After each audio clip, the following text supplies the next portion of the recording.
باب ہے حرم مکہ کے بارے میں، اللہ تعالیٰ اس کی حفاظت فرمائے۔ مکہ کے حرم کے بارے میں حدیثیں آئی ہیں۔ آخر والے باب مکہ اور مدینہ کی شان میں مولا صاحب خطیب لائے ہیں، صاحب مشکات۔ پہلی فصل ہے حرم مکہ کے چیپٹر کی 2715 نمبر روایت۔ ابن عباس رضی اللہ عنہ فرماتے ہیں نبی صلی اللہ علیہ وسلم نے فتح مکہ والے دن فرمایا، حضور نے فرمایا کہ ہجرت نہیں ہے اب ہجرت یعنی مکہ سے مدینہ، یہ پہلے صالحین میں بھی گزر گئی کہ نیت کے چیپٹر میں کہ اب مکہ سے مدینہ کی طرف ہجرت نہیں ہوگی۔ امام محمد بن علان رحمۃ اللہ علیہ وہاں فرماتے ہیں کہ یہ رسول اللہ کا علم غیب تھا، حضور نے اپنی نگاہ نبوت سے دیکھا کہ قیامت تک مکہ کبھی دارالکفر نہیں بنے گا۔ حضور نے جان لیا، اللہ کے علم مبارک کے مطابق عطا فرمائے ہوئے کے مطابق آپ نے بتا دیا میرے غلاموں مکے سے ہجرت ختم ہو گئی ہے، کیونکہ مکہ قیامت تک دارالاسلام رہے گا۔ فرمایا ولیکن جہاد و نیت، لیکن فرض جہاد باقی ہے ابھی تک اور نیت باقی ہے، یعنی آج جہاد بھی نہیں ہے تو نیت ہونی چاہیے کہ یا اللہ جب موقع ملے ہم جہاد کریں گے۔ فرمایا بھائی دستون پھر تم فن فرو، جب تمہیں طلب کیا جائے جہاد کے لیے تو نکلو۔ اور نبی علیہ السلام نے فتح مکہ والے دن فرمایا یہ شہر ہے اللہ تعالیٰ نے اس کو حرمت والا بنایا ہے جس دن سے آسمان و زمین خلق فرمائے ہیں۔ فرمایا یہ اللہ کے حرام فرمانے کی وجہ سے حرام ہے، حرمت والا یعنی قیامت کے دن تک۔ اور فرمایا شہر کے اندر مجھ سے پہلے کسی ایک کے لیے کبھی بھی قتال حلال نہیں ہوا۔ فتح مکہ والے دن حضرت خالد بن ولید رضی اللہ عنہ نے کئی کافر مارے، حضرت مولا علی رضی اللہ عنہ نے کئی کافر مارے، ابن قتل آگے آ رہی اس کی روایت، وہ کعبے کے پردے میں چھپا تھا، فرمایا اس کو وہیں قتل کر دو، یعنی مکہ کے حرم مکہ کے اندر کئی بندوں کو قتل کیا گیا۔ تو نبی علیہ السلام نے فرمایا یہ قتال لڑنا حرم مکہ میں مجھ سے پہلے کسی ایک کے لیے کبھی حلال نہیں کیا گیا، اور فرمایا میرے لیے بھی دن کے ایک وقت میں اس کو حلال کیا گیا تھا لڑنا، یعنی میرے لیے بھی صرف ایک دن میں کچھ وقت کے لیے اللہ تعالیٰ نے مجھے اجازت دی تھی، حبیب آپ یہاں پہ جن کو قتل کرنا چاہتے ہیں کر دیں، آپ کو اجازت ہے، تو میں نے یہ اللہ کی اجازت سے کیا۔ فرمایا اب قیامت تک یہ اللہ کے حرام فرمانے کی وجہ سے، اللہ کی حرمت کی وجہ سے یہ شہر حرمت والا ہے، اس کی عظمت و شان اسی طرح باقی رہے گی قیامت کے دن، اس کا کانٹا نہیں توڑا جائے گا، اس کے شکار کو نہیں بگایا جائے گا، اور اس کی گری ہوئی چیز کو نہیں اٹھایا جائے گا۔ مکہ کے یعنی درخت کاٹنا منع ہے، اور مکہ المکرمہ حرم مکہ کے اندر شکار کرنا حرام ہے۔ فرمایا اور اس کی گری ہوئی چیز کو نہیں اٹھایا جائے گا سوائے اس بندے کے جو اس کی پہچان کرائے، یعنی عام لقطے تو ہوتے ہیں نا تو اس کا یعنی اعلان کرانا پڑتا ہے ایک مخصوص مدت تک، مکہ المکرمہ میں جو گری ہوئی چیز ملی اس کا اعلان اس سے بھی 100 گنا زیادہ کرانا پڑے گا، کیونکہ حرم مکہ سے ملی ہے، یعنی یہ جگہ کی حرمت کو ہی بیان کیا جا رہا ہے۔ اچھا جی، فرمایا اور اس کا تر اور خشک گھاس بھی نہیں اکھیڑا جائے گا۔ حضرت عباس نے عرض کی یا رسول اللہ سوائے اذخر کے، اذخر گھاس کی اجازت دے دیں وہ ہم کاٹ لیا کریں، کیوں؟ فَإِنَّهُمْ لِقَيْنِهِمْ وَلِبُيُوتِهِمْ، وہ لوہاروں کی بھٹیوں کے لیے ہے اور گھروں کے لیے ہے، یعنی لوہار اپنی بھٹیوں کے اندر آگ بھڑکانے کے لیے وہ سوکھے گھاس کو جلاتے ہیں، اور جب ہم چھت ڈالتے ہیں یعنی اس وقت ہوتا تھا مکہ میں یا قبر کی چھت بناتے یا مکان کی چھت بناتے یا کوئی بھی، تو جس طرح یہاں پہ نہیں ہوتا آج کل ہمارے، آپ نے گاؤں میں کسی میں دیکھا ہوگا، ہمارے پنجاب کے اندر ہے کہ وہ جب کوئی چھت ڈال، اب تو خیر لینٹر اور باقی سیمنٹ وغیرہ کا، تو پہلے دیکھا تھا ہم نے کہ جب لوگ ڈالتے تھے نا اپنا اس کے اندر گاؤں میں اپنی چھت ڈالتے تھے کچی، تو وہ مٹی کے اندر وہ توڑی چھوٹی چھوٹی کر کے ڈالتے تھے، ایسے ہی ہے نا، اور چکنی سی مٹی اور اس کے ساتھ وہ لپائی، وہ مضبوطی ہوتی تھی۔ اسی طرح مکہ المکرمہ کے اندر جب چھتیں ڈالتے اذخر گھاس کو کاٹ کے اندر ڈالتے مٹی میں، یعنی جس طرح یہاں توڑی ڈالی جاتی ہے وہاں پر وہ اذخر گھاس ڈالتے۔ تو حضرت عباس نے عرض کی حضور اس کی اجازت دے دیں، تو حضور نے فرمایا جاؤ اس کی اجازت دی، وہ کاٹنا تمہارے لیے جائز ہے۔ اب یہ رسول اللہ صلی اللہ علیہ وسلم کا اختیار ہے، حضور جس کو چاہیں جو چاہیں جیسے چاہیں جتنی چاہیں اجازت عطا فرما دیں، جاؤ یہ تم کر لو تمہیں اجازت۔ متفق علیہ، بخاری مسلم نے اسے روایت کیا۔ اور 2716 نمبر روایت میں ہے کہ حضرت ابو ہریرہ کی ایک روایت ہے کہ اس کا درخت نہیں کاٹا جائے گا اور اس کی گری ہوئی چیز کو نہیں اٹھائے گا مگر اعلان کروانے والا۔ اچھا، ملا علی قاری رحمۃ اللہ علیہ فرماتے ہیں کہ مکۃ المکرمہ حرم مکہ کی زمین میں سے مٹی کو باہر نقل کرنا یہ بھی ممنوع ہے۔ مکہ کا حرم مکہ کا پتھر اٹھا کے لانا یہ بھی ممنوع ہے۔ اچھا کئی بندے یہ بھی بڑی غلطی کرتے ہیں، مثلاً گئے جبل ثور پہ گئے یا غار حرا پہ گئے تو وہاں کا کوئی چھوٹا سا پتھر جیب میں ڈال رہا ہے کہ مکے کا ایک پتھر لے جائیں، ہم مکے کا ایک پتھر اٹھا کے پاکستان لے جاتے ہیں، خیر و برکت ہوگی، حالانکہ یہ منع ہے، اور پتھر کی وسعت خیر و برکت نہیں ہوتی، یہ بات درست نہیں ہے۔ اچھا جی، تو مکہ کے پتھر باہر لے کر جانا یا وہاں کی مٹی کو لے جانا اٹھا کر مٹی کو ہل کی طرف، یا ہل کی چیزیں وہاں لانا، اس کو بھی منع کیا گیا ہے، بعض علماء نے منع کیا ہے اسے بھی۔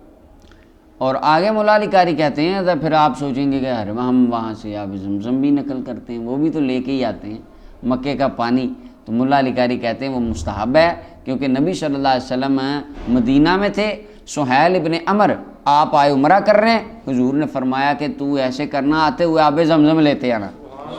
تو آب زمزم حضور علیہ السلام نے خود منگایا۔ اچھا جی، اور نبی علیہ السلام ہدیہ بھی بیچتے تھے، معاشر رضی اللہ تعالیٰ سے صحیح سند سے مروی ہے کہ آپ آب زمزم کو منتقل کرتی تھی، اور آپ خبر دیا کرتی تھی کہ نبی صلی اللہ علیہ وسلم بھی اس کو لایا کرتے تھے مدینے، جس طرح ہمارے حاجی جاتے ہیں آب زمزم اور کھجوریں لے کر آتے ہیں، تو یہ سنت ہے، یہ لا سکتے ہیں، اس میں حرج نہیں۔ آگے جی 2717 نمبر روایت ہے، حضرت جابر رضی اللہ عنہ فرماتے ہیں میں نبی صلی اللہ علیہ وسلم کو ارشاد فرماتے سنا،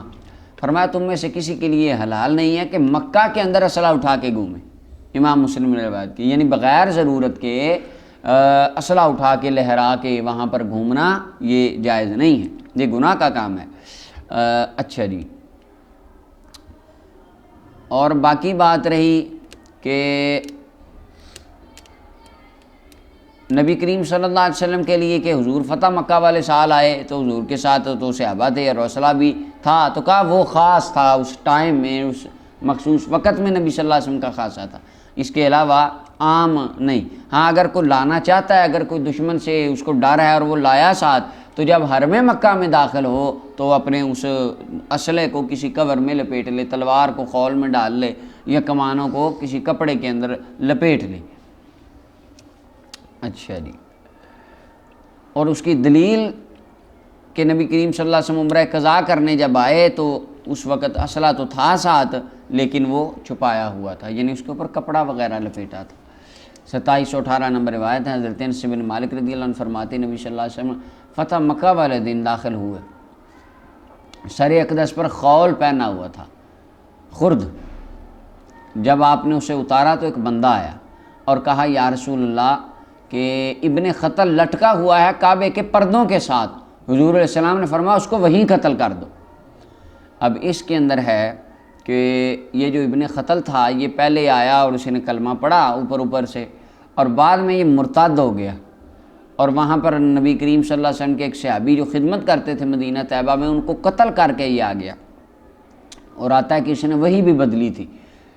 یعنی نبی علیہ السلام نے اس کو کچھ اور لکھوایا، اس نے کچھ اور لکھ دیا، یہ بھی آتا ہے، ابن ساکر میں آتا ہے۔ اچھا جی، تو اس کی دو لونڈیاں تھیں،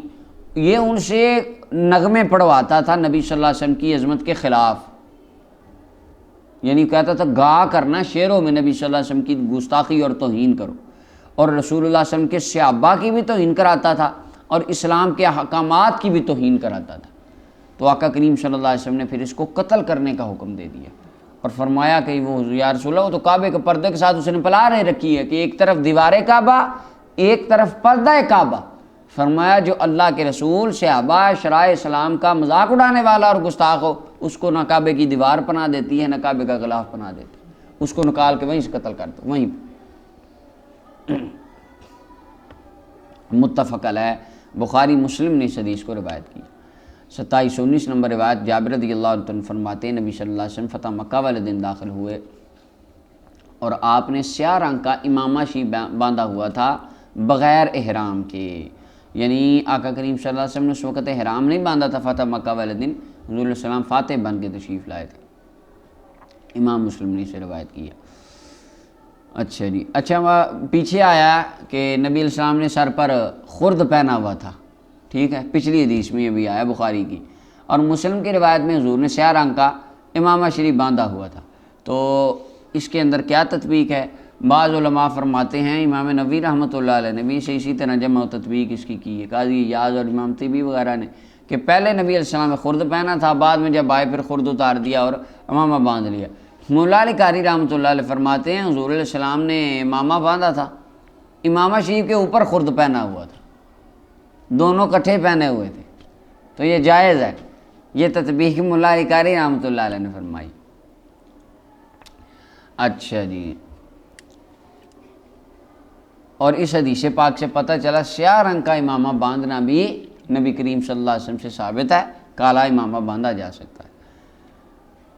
اور لیکن مستحب وہ مولا علی قاری فرماتے ہیں وہ سفید امامہ باندھنا ہے، اس کی وجہ نظراً الی اکثر احوالہ صلی اللہ علیہ وسلم فعلاً و امراً، کثرت سے آقا کے لیے سیاہ رنگ کا امامہ تو ایک دو مرتبہ زندگی میں ثابت ہے، سفید رنگ کا امامہ ساری زندگی جگہ جگہ پہ ثابت ہے، یعنی اکثر کثرت سے نبی کریم صلی اللہ علیہ وسلم نے سفید امامہ شریف باندھا، تو اس سے ہمیں بھی کثرت سفید کی کرنی چاہیے، لیکن کبھی کبھی اس سنت پر عمل کرتے ہوئے باقی جو رنگ رسول اللہ سے ثابت ہیں وہ بھی پہن لینے چاہیے۔ اچھا جی، اور آگے شوافے تو کہتے ہیں کہ چونکہ وہ جو تھے نا اپنا عباسی وہ کالا ہی باندھتے تھے، انہوں نے رنگ اپنے ساتھ خاص کر لیا تھا سیاہ امامے والا، تو امام شافعی پھر کہتے تھے کہ یہ خطیب کے لیے جائز نہیں، درست نہیں ہے، یہ مناسب نہیں ہے پہننا۔ اچھا جی، 2720 نمبر روایت عائشہ رضی اللہ تعالیٰ عنہ فرماتی نبی صلی اللہ علیہ وسلم نے فرمایا کعبہ پر ایک لشکر حملہ کرنے آئے گا، جب وہ وادی بیضاء میں آئیں گے فرمایا دھسا دیے جائیں گے ان کے اول و آخر، سارے زمین کھلے گی پھٹ جائے گی، سارے اندر دھنس جائیں گے۔ میں نے عرض کی یا رسول اللہ، اور حافظ ابن حجر اسقلانی فرماتے ہیں یہ مدینہ کے قریب ایک جگہ کا نام ہے وادی بیضاء، جس کو آج کل ہمارے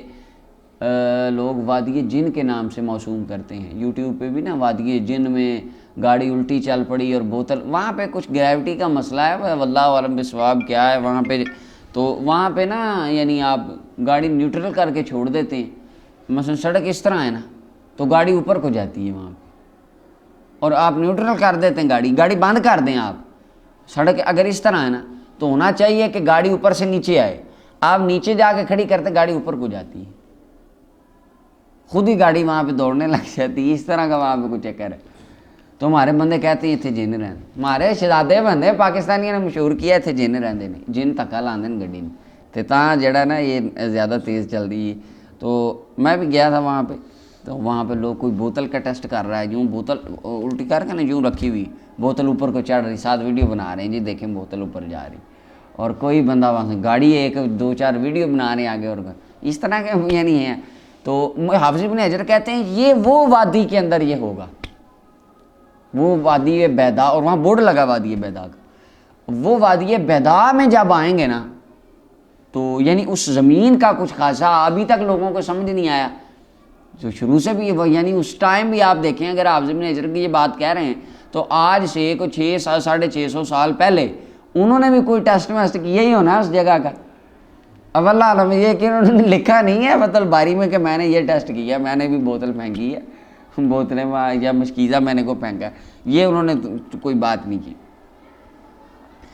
تو لیکن انہوں نے کہا ہے کہ وہ وادی ہے، اس کے نیچے زمین کو خاصا ہے کہ وہ پھٹے گی اور سارے اس میں چلے جائیں گے۔ اچھا جی، قلت میں نے کہا یا رسول اللہ کیسے دھسا دیے جائیں گے اول سارے، حضور کیسے؟ حالانکہ ان کے اندر تو کچھ بازار کے بندے بھی تاجر ہوں گے جن کا ان کے ساتھ حملہ کرنے والوں کے ساتھ تعلق نہیں ہوگا۔ نبی علیہ السلام نے فرمایا دسا سارے ہی دیے جائیں گے، اول و آخر سب دسا دیے جائیں گے، پھر اٹھائے جائیں گے اپنی نیتوں کے برابر، جس طرح کی کسی کی نیت ہوگی قیامت کے دن اسی طرح اس کو اٹھایا جائے۔ متفق علیہ، بخاری مسلم کی روایت ہے۔ اب اس کے اندر ہے کہ برے بندے کی صحبت، اس کا وبال، بندہ برا نہ بھی ہو، برے بندے کی صحبت میں بیٹھنے کا وبال بندے پہ آ پڑتا ہے۔ اب دیکھیں نا جو تاجر ہوں گے وہ کعبہ گرانے کی نیت سے آئیں گے نہیں،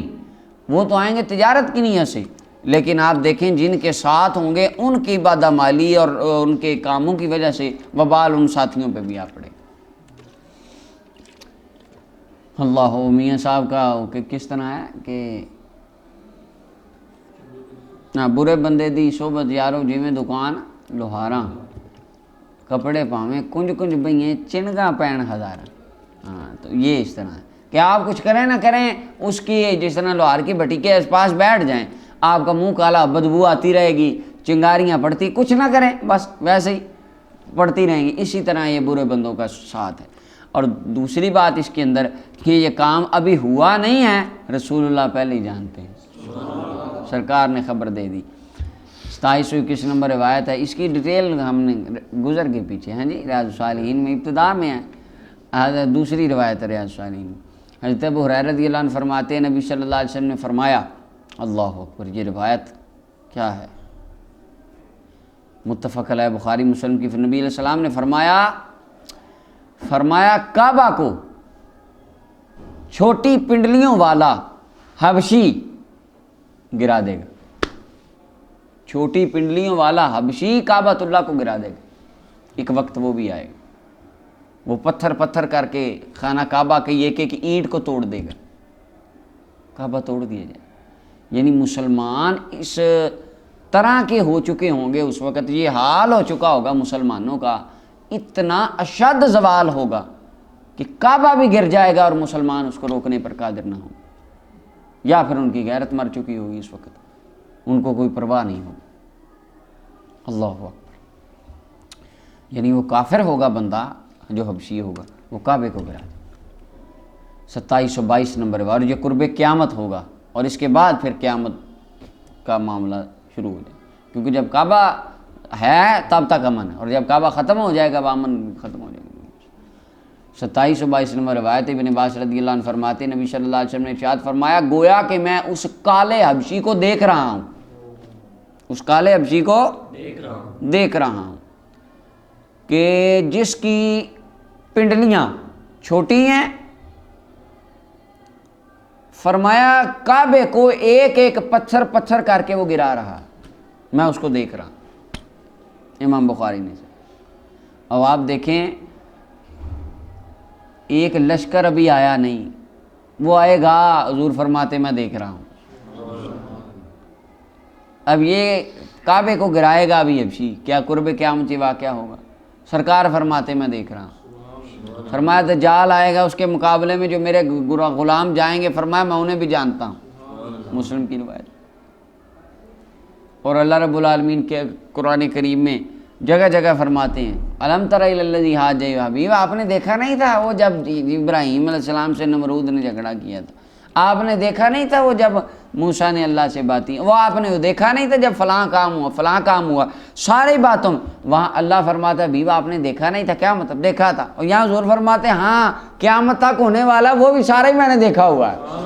آدم سے لے کے قیامت تک کائنات میں جو ہوگا اللہ کے علم کے مطابق اللہ رب العالمین نے اپنے علم خاص سے اس کا حصہ حبیب علیہ السلام کو عطا فرمایا۔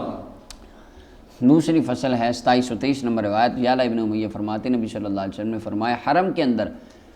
کھانے کو ذخیرہ کرنا، فرمایا اس کے اندر یہ الہاد کی طرح، الہاد کرنا یعنی حق سے باطل کی طرف جانا ہے، ظلم ہے یہ۔ ویسے تو ذخیرہ اندوزی ویسے ہی حرام ہے، ذخیرہ اندوزی کیا ہے، اچھا اس کا یہ مطلب نہیں ہے ایک چیز مثال کے طور پہ آپ لے لیں، گندم ہے مارکیٹ میں مل رہی ہے، ٹھیک ہے،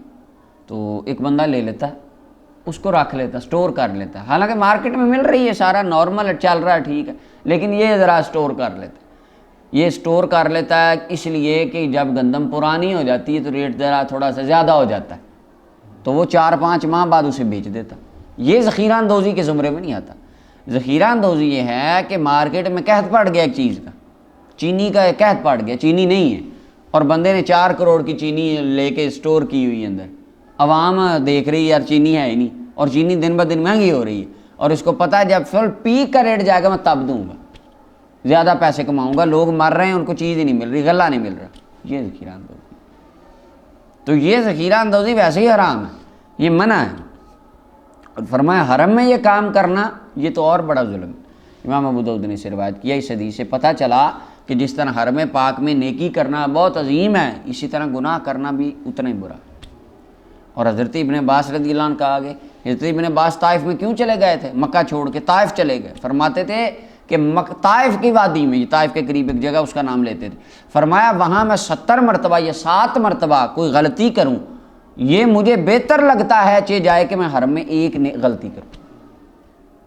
حرم کی غلطی سے بھی بچا گیا ہے۔ اچھا جی، آگے 2724 نمبر روایت ابن عباس رضی اللہ عنہ فرماتے نبی صلی اللہ علیہ وسلم نے مکہ کو خطاب کرتے ہوئے فرمایا کہ تجھ سے زیادہ پاکیزہ کوئی شہر نہیں اور مجھے تجھ سے زیادہ محبوب کوئی شہر نہیں ہے۔ فرمایا اگر میری قوم مجھے یہاں سے چلے جانے پر مجبور نہ کرتی، یعنی مجھے یہاں سے جانا نہ پڑتا اگر، تو فرمایا میں کبھی تجھ سے چھوڑ کے تجھے نہ جاتا اور تیرے علاوہ میں کسی اور وادی میں کبھی نہ رہتا۔ امام ترمذی نے اسے روایت کیا، ترمذی کہتے ہیں حدیث حسن صحیح ہے، سند لیکن اس کی غریب ہے۔ تو یہ جو ہے حدیث پاک، اس سے جمہور محدثین نے دلیل پکڑی ہے کہ مکہ مدینے سے افضل ہے، اس حدیث میں دلیل ہے۔ اچھا جی، آگے آ رہا ہے مدینے کا چیپٹر، وہاں امام مالک کی باتیں آئیں گی پھر۔ 2725 نمبر روایت عبداللہ ابن عدی ابن حمراء رضی اللہ عنہ فرماتے میں نبی صلی اللہ علیہ وسلم کو حضورہ مقام پر کھڑے ہوئے دیکھا، آپ وہاں پر کھڑے تھے، یہ ایک مکہ کی جگہ کا نام ہے۔ اچھا جی، تو فرمایا اللہ کی قسم انک لخیر ارض اللہ، تو اللہ کی زمینوں میں سے بہترین ہے۔ حضور نے کعبہ اور مکہ کو مخاطب کر کے فرمایا تو بہترین ہے اور اللہ کے ہاں سب سے زیادہ محبوب ہے، اور اگر مجھے یہاں سے جانا نہ پڑتا تو فرمایا میں تجھ سے کبھی نہ جاتا۔ امام ترمذی اور ابن ماجہ نے اس حدیث کو روایت کیا۔ تو مولا علی قاری فرماتے ہیں آج حاجی جب کعبۃ اللہ سے واپس آئے عمرہ کر کے یا حج کر کے اور کعبے سے واپس پلٹنے لگے نا، تو کعبے کو مخاطب کر کے وہ بھی اچھی اچھی باتیں کرے کہ میرا دل نہیں کرتا جانے کو، اچھا یہ تسنو بھی نہ اس کے اندر کرتا رہے، یعنی محبت کا اظہار کرے۔ اور مولا علی قاری کہتے ہیں کہ یعنی اس طرح کی حالت ہونی چاہیے جس طرح کا بندہ ناپسند نہیں جانتا، یار میں نہ ہی جاتا تو بہتر تھا، اس طرح کی حالت کا اظہار بارگاہ ربوبیت میں وہاں کرنا چاہیے۔ اور وَأَمَّا الْقَهْقَرَةُ، اور الٹے قدم آنا واپس مکہ، تو کعبہ شریف جب واپس آنے لگے، حرم مکہ کو چھوڑ کے واپس فلائٹ ہے، تو کعبہ شریف کو دیکھیں اور الٹے قدم پیچھے آئیں، کعبے کو پشت نہ کریں۔ مولا علی قاری کہہ رہے ہیں کیوں؟ کہتے ہیں وَإِن كَانَتْ، اگرچہ یہ چیز یہ کرنا بدعۃ حسنۃ، اگرچہ یہ بدعت ہے، کہتے ہیں لیکن بدعت بھی کون سی ہے؟ حسنہ ہے، اگرچہ یہ کو کام نیا ہے، پہلے قرآن میں اس کا حکم نہیں ہے کہ کعبے سے جب واپس آؤ تو اس کو کعبے کو پشت نہ کرو، یا نبی صلی اللہ علیہ وسلم نے کسی حدیث میں نہیں فرمایا۔ اگرچہ یہ کام نیا ہے لیکن سنت کے مقابلے سنت کو خراب نہیں کرتا، بلکہ اس میں زیادتی ادب ہی ہے، وہ ادب کا اظہار ہی ہے نا۔ اگرچہ حضور نے اس کا حکم نہیں دیا لیکن اگر ہم کر لیں گے تو اس میں مسئلہ بھی کوئی نہیں ہے۔ اور آگے مولا علی قاری دلیل دیتے ہیں، ابن مسعود رضی اللہ عنہ فرمایا کرتے تھے ما رآہ المومنون، کہ نبی صلی اللہ علیہ وسلم نے فرمایا، حضرت عبداللہ بن مسعود راوی ہیں، فرمایا ما رآہ المومنون حسنا فہو عند اللہ حسن، جو کام مومنوں کے نزدیک اچھا ہو، مسلمان جسے اچھا سمجھیں، مسلمان کامل مومن جسے اچھا سمجھیں، اللہ کو بھی وہ پسند ہے۔ اور آج ہر کامل مومن اسے اچھا سمجھتا ہے کہ نہ کعبے کو پشت کرو نہ گنبد خضرا کو پشت کرو، تو اگر مسلمان اسے اچھا سمجھتے ہیں تو اللہ بھی اسے اچھا ہی سمجھتا ہوگا۔ اچھا جی، تو مولا علی قاری کہتے ہیں الٹے قدم آئیں۔ اچھا، اور اس کے اندر بھی فیہ تصریح بأن مکہ افضل من المدینہ، اس حدیث کے اندر بھی یہ دلالت ہے کہ مکہ المکرمہ مدینہ سے افضل ہے۔ جمہور محدثین کا یہی مسلک ہے کہ مکہ مدینے سے افضل ہے، جمہور علماء محدثین کا یہ عمل ہے، صوفیاء اور شاک کا نہیں، وہ آگے آئے گا امام مالک کی باتوں میں۔ مولا علی قاری کہتے ہیں محدثین کا، جمہور کا یہی عقیدہ ہے کہ مکہ مدینے سے افضل ہے، یعنی کلی طور پہ افضل ہے، سوائے الا البقع، سوائے اس بقع مبارکہ، اس حصے کے، وہ حصہ التی ضمت اعداء الاسلام، جہاں رسول اللہ کے جسم مبارک، وہ مکے سے افضل، وہ مکہ اس سے افضل نہیں ہے۔ اور کعبۃ فإنھا افضل من مکہ، رسول اللہ کی تربت انور جہاں رسول اللہ کا وجود مبارک ہے، حضور آرام فرمائیں آپ کے قرب و جوار والی مٹی وہ مکے سے افضل، بل من الکعبہ کعبۃ اللہ سے افضل، بل من العرش اجماعاً 14 صدیوں کے ائمہ کا اتفاق ہے وہ مٹی رسول اللہ سے بھی افضل ہے، جہاں رسول اللہ جلوہ افروز ہے وہ رسول اللہ سے افضل۔ اللہ اکبر۔ امام ترمذی اور ابن ماجہ نے اس حدیث کو روایت کیا اور اس کی سند صحیح ہے، مولا علی قاری فرماتے اس کی سند صحیح ہے۔ اور بھی بڑی فضیلتیں آئی ہیں کہ حرم مکہ میں نماز 1,00,000 نماز کے برابر ہے، اور یہاں پہ پھر مولا علی قاری نے وہی بات لکھی حضرت ابن عباس رضی اللہ تعالیٰ عنہ والی کہ مکۃ المکرمہ کا حرم عام نہیں ہے، ٹھیک ہے، آپ فرماتے تھے کہ 50 برقیہ کے اندر میں 50 اگر خطائیں کر لوں تو فرمائے مجھے زیادہ اچھا لگتا ہے چاہے جائے کہ میں مکہ میں مجھ سے خطا ہو۔ اور حضرت ابن مسعود رضی اللہ عنہ فرماتے تھے کوئی شہر ایسا نہیں ہے جس کے اندر محض خیال آنے پر پکڑ ہو سوائے مکہ کے، یعنی مکہ کے اندر اگر بندہ بری سوچے تو اس پہ بھی پکڑ ہے، خیال کرنا چاہیے وہاں۔ اللہ اکبر۔ اور حضرت جناب عمر فاروق رضی اللہ تعالیٰ عنہ فرمایا کرتے تھے کہ 70 گناہ کہیں اور بندہ کر لے مکہ کے ایک گناہ سے وہ بہتر، یعنی مکہ کے اندر ایک خطا کوئی، اس کا یہ مطلب نہیں کہا کہ باہر جا کے گناہ کرو تم، یہ مطلب نہیں، مطلب ہے اس کے اندر کمپیریزن کیا گیا، ان کو تشبیہ دی گئی ہے، حرم مکہ کے اندر گناہ کی حرمت کے گراں ہونے کو بیان کیا گیا۔